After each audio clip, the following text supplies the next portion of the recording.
গতকাল 11ই মে 2024 ইংরেজি আমার প্রধান সেবিকা হিপি চাকমা এবং হিপি চাকমার স্বামী এমিল তঞ্চঙ্গা রাত্রে আমার কাছে আসে এবং আমাকে চট্টগ্রাম বৌদ্ধ বিহারে ভিক্ষুদের উপর আক্রমণের একটা ভিডিও দেখায়। তো আমি সেই ভিডিও দেখলাম ভিক্ষুদেরকে অ্যাম্বুলেন্সে করে হসপিটালে নিয়ে যাওয়া হচ্ছে। তো এখন সেটা দেখে আমি খুব আশ্চর্য এবং অবাক হয়ে যাই যে এই ঘটনা যারা ঘটিয়েছে সকল বৌদ্ধ নয়, আর চট্টগ্রাম বৌদ্ধ বিহার বাংলাদেশ বৌদ্ধ সমিতির সকল সদস্য নয়, বাংলাদেশ বৌদ্ধ সমিতির কতিপয় সদস্য বাইরে থেকে কিছু লোকজন নিয়ে এসে হঠাৎ ভিক্ষুদের উপর আক্রমণ। তো আমার প্রশ্ন হচ্ছে, আপনারা কোন ধরনের বৌদ্ধ?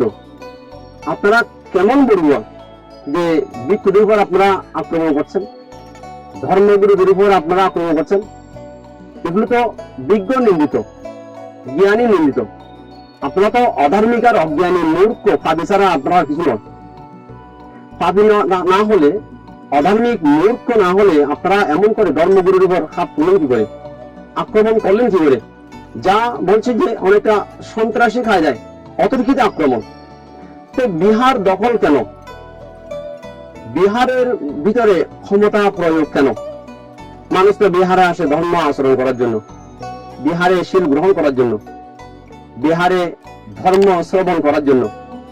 তো তাই এখানে বিহারে আসবে, যে বিহারে এসে তাই এখানে পুণ্যার্থীদের সেবাদান করবে, সঙ্গের সেবাদান করবে, প্রয়োজনে শীল গ্রহণ করবে, ধর্ম শ্রবণ করবে। তো আজকে দেখুন, গতকাল চট্টগ্রাম বৌদ্ধ বিহারে কিছু বৌদ্ধ সমিতির কিছু সদস্য বাইরে থেকে কিছু লোকজন সংগ্রহ করে যে ঘটনা ঘটিয়েছে ধর্মগুরুদের উপর আক্রমণ, এটা বিশ্বের কাছে বাংলাদেশের বৌদ্ধদেরকে হেয় প্রতিপন্ন করা হয়েছে এবং মুসলিম, হিন্দু, খ্রিস্টান সবার কাছে বাংলাদেশের বৌদ্ধ এবং বড়ুয়া বৌদ্ধদেরকে নিন্দিত করেছে, হেয় প্রতিপন্ন করা হয়েছে।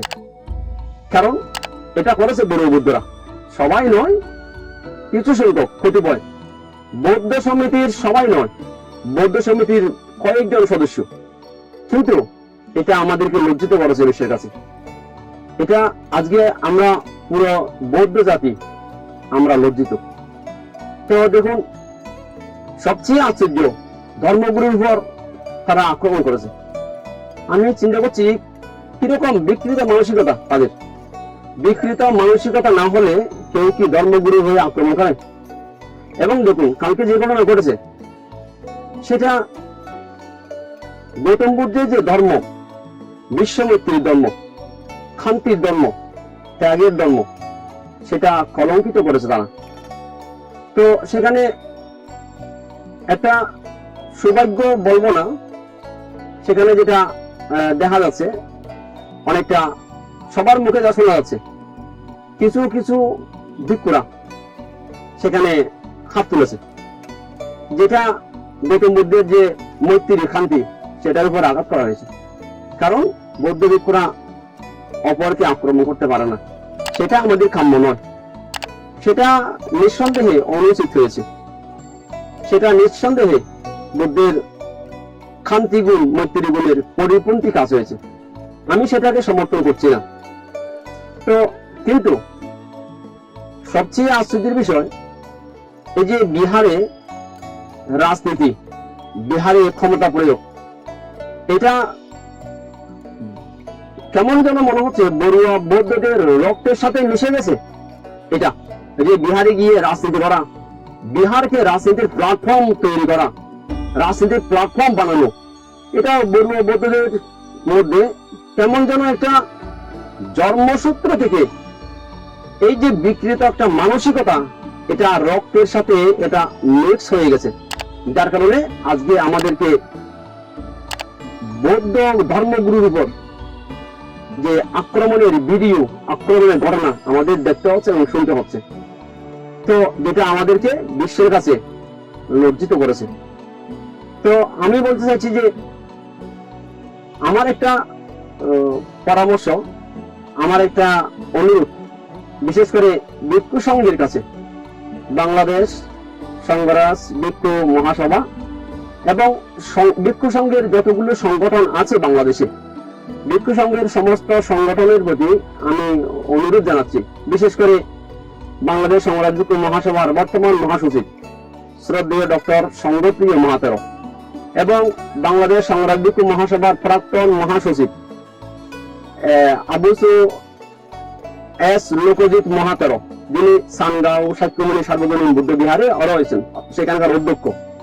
আমি ওনাদের দুজনের কাছে এবং মহাসভার প্রত্যেক সদস্যের কাছে আমি এটা অনুরোধ জানাবো, আপনারা একটা সংঘের একটা জেনারেল মিটিং কল করে অতি দ্রুত বাংলাদেশের প্রত্যেক বিহার থেকে পরিচালনা কমিটিকে বিলুপ্ত ঘোষণা করা হোক, যে পরিচালনা কমিটি লাগবে না। এবং গৃহ সংঘ যদি বিহারে কোনো কমিটি করতে চায়, সেটা করা যায় বিহার সেবা কমিটি অথবা বিহার উন্নয়ন কমিটি অথবা বিহার সেবক কমিটি। সবচেয়ে ভালো হয় বিহার সেবা কমিটি। তাদের কাজ হবে বিহারে এসে সংঘের সেবা করা, ধর্ম শ্রবণ করা, শীল গ্রহণ করা, সংঘকে দান দেওয়া, পুণ্যার্থীদেরকে সুরক্ষা করা, সেবা প্রদান করা, বিহারের চতুর্দিকে পরিষ্কার পরিচ্ছন্ন করা। এবং বিহারে রাজনীতি কেন, বিহারে ক্ষমতা প্রয়োগ কেন? এটা তো রাজনীতির প্ল্যাটফর্ম নয়। তো রাজনীতি করলে বাইরে করুন, বিহার নয়, বিহারের পবিত্রতা রক্ষা করুন। তো এ কারণে আমি সবাইকে বলবো যে এটা অতি সত্বর এটা যেন বন্ধ করা হয়। এটা আমাদের আর কতকাল দেখতে হবে যে ধর্মগুরুর উপর আক্রমণ করছে। এই কেমন বৌদ্ধ, কোন ধরনের বৌদ্ধ, কিরকম বড়ুয়া? নিঃসন্দেহে তারা বৌদ্ধ নয়, তারা বৌদ্ধ হতে পারে না, বৌদ্ধরা এমন কাজ করতেই পারে না। তো আমি সবাইকে এটা বলবো, যারা গৃহ সংঘ এবং ভিক্ষু সংঘ আছেন, যদি এই বৌদ্ধ বিহারে প্রতিনিয়ত নিরাপত্তা বাহিনী নিয়োজিত না করা হয়, আগামীকালও তো আবার এরকম অতর্কিত আক্রমণ করতে পারে। এ কারণে যাতে নিরাপত্তা বাহিনী সদা সর্বদার জন্যই বৌদ্ধ বিহারে নিয়োগ করা হয়, যাতে ভিক্ষুদের উপর কেউ আর আক্রমণ না করতে পারে, আমাদের যাতে এটা আর না দেখতে হয়। এবং বিহারে কোন প্রকার দায়কের দানীয় সম্পত্তির উপর, অর্থাৎ বৌদ্ধ ইতিহাসে দেখা যায় রাজা বিম্বিসার সর্বপ্রথম ভিক্ষু সংঘ এবং বুদ্ধকে উপলক্ষ করে বিহার দান করে। দান করার পর এটা সংঘের অধিকারে চলে যায়, এটা আর দাতার পক্ষে থাকে না, দাতা ত্যাগ করে দিয়েছেন, এখন এটা গ্রহীতা হয়ে গেছে। গ্রহীতা ভিক্ষু সংঘ, দাতা গৃহী সংঘ। যেদিন থেকে দান করা হয়েছে, উৎসর্গ করা হয়েছে, সেদিন থেকে এটা সংঘের সম্পত্তি হয়ে যায়, সংঘের অন্তর্ভুক্ত হয়ে যায়। তাই সংঘের সম্পত্তির উপর, দানের সম্পত্তির উপর অধিকার প্রয়োগ করা, এটা কোন ধরনের মূর্খতা, এটা কোন ধরনের বর্বরতা, এটা কোন ধরনের অসভ্যতা আপনাদের? দানীয় সম্পত্তির উপর অধিকার প্রয়োগ করা।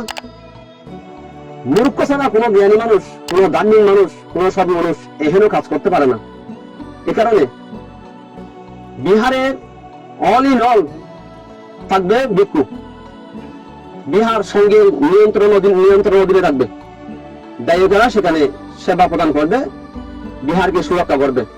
তা আমি ভিক্ষু সংঘকে অনুরোধ জানাবো, এটা অতি সত্বর এটা স্থায়ী একটা সমাধান সূত্র বের করা। আমি যেরকম পরামর্শ দিয়েছি আপনারা এরকমও করতে পারেন। এটা আমার পরামর্শ, এটা আমার আবেদন, এটা আমার সাজেশন আপনাদের কাছে। তো আমরা শান্তি চাই। আমি এই ঘটনা যারা করেছে নিঃসন্দেহে তারা নিন্দিত, আমি নিন্দা জ্ঞাপন করছি, কিন্তু আমি বৌদ্ধ ভিক্ষু হিসেবে তাদের শাস্তি, তাদের সাজা আমি দাবি করতে পারি না। বৌদ্ধ ভিক্ষুদের সেটা শোভা পায় না। এ কারণে আপনাদের সবার কল্যাণ হোক। এই ঘটনা যাতে পুনরাবৃত্তি না হয়, আমাদের যাতে পুনরায় আর দেখতে না হয়। সবার শান্তি হোক, সবার কল্যাণ হোক।